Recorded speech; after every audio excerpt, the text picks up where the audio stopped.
No interior do Ceará, entre estradas de barro rachado e cercas de madeira torta, ficava o vilarejo esquecido de Pedra Seca.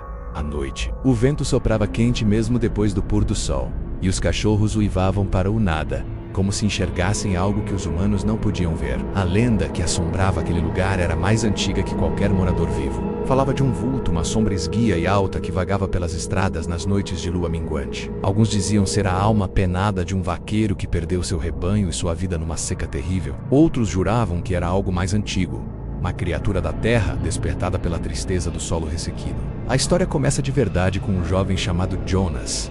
Ele era diferente dos outros rapazes do vilarejo. Enquanto todos se preocupavam com a falta de chuva e o gado magro, Jonas passava horas na pequena biblioteca da cidade, uma sala empoeirada nos fundos da prefeitura, lendo sobre mundos distantes e histórias fantásticas. Ele não acreditava nas superstições dos mais velhos. Para ele, o vulto de Pedra Seca era apenas uma história de ninar para assustar crianças e justificar os medos que a vida no sertão trazia. Sua avó, Dona Yara, uma senhora de pele enrugada pelo sol e olhos que pareciam guardar a sabedoria do tempo, sempre o avisava: "Meu neto, há coisas neste mundo que o livro não explica. Respeite o que você não entende", ela dizia, com a voz baixa e séria. Uma noite, a avó de Jonas adoeceu gravemente. A febre subia sem parar, e o único remédio que poderia ajudar estava na cidade vizinha, a muitas léguas de distância. Era noite de lua minguante.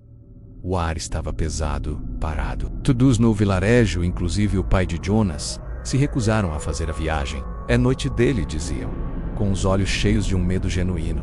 "Ninguém cruza a estrada do Espinheiro hoje." Frustrado e com o coração apertado, Jonas decidiu que não deixaria sua avó sofrer por uma lenda boba. Pegou a moto velha do pai, uma lanterna e, ignorando os apelos desesperados da mãe, partiu pela estrada de terra. O caminho era um breu completo, cortado apenas pelo facho de luz fraco da sua lanterna e o farol da moto. A poeira subia, dificultando a visão, e o silêncio era tão profundo que o zumbido nos seus ouvidos parecia um grito. Jonas tentava se manter firme, repetindo para si mesmo que era tudo imaginação. Mas então, a moto começou a falhar. Tossindo e engasgando, o motor morreu, deixando-o sozinho na escuridão completa, bem na metade do caminho. Ele tentou largar de novo, mas nada.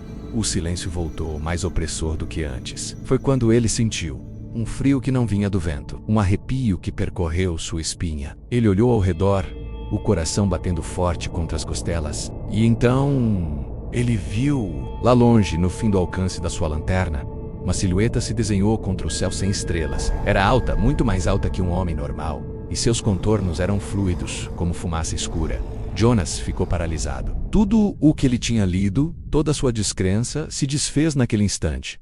Aquilo não era uma história, era real. O vulto começou a se mover na sua direção, não andando, mas deslizando sobre o chão sem fazer barulho. O pânico tomou conta de Jonas. Ele largou a moto e começou a correr, mas suas pernas pareciam pesadas, como em um pesadelo. Ele olhou para trás.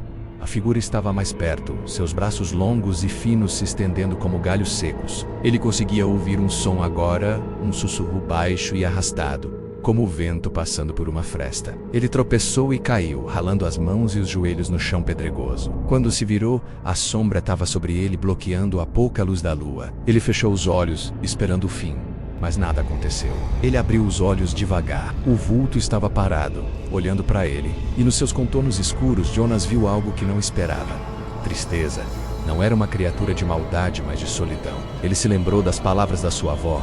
"Respeite o que você não entende." Com a voz trêmula, ele sussurrou: "Eu só quero salvar minha avó." Naquele momento, um vento forte soprou, levantando uma nuvem de poeira. Quando ela baixou, o vulto havia desaparecido. Sozinho de novo, Jonas se levantou. Movido por uma coragem que não sabia que tinha, ele voltou para a moto e, inexplicavelmente, ela ligou na primeira tentativa. Ele chegou à cidade vizinha, pegou o remédio e voltou para a Pedra Seca antes do amanhecer. Sua avó melhorou. Jonas nunca contou a ninguém exatamente o que viu naquela noite, mas algo nele mudou. Ele continuou a ler seus livros, mas agora com um novo entendimento. Havia de fato mais coisas entre o céu e a terra do que qualquer filosofia poderia explicar. O vulto de Pedra Seca continuou sua vigília solitária nas noites de lua minguante, mas Jonas nunca mais o temeu. Ele entendeu que, assim como o sertão, algumas presenças são apenas parte da paisagem, guardiãs de mistérios que devem ser respeitados e não desafiados.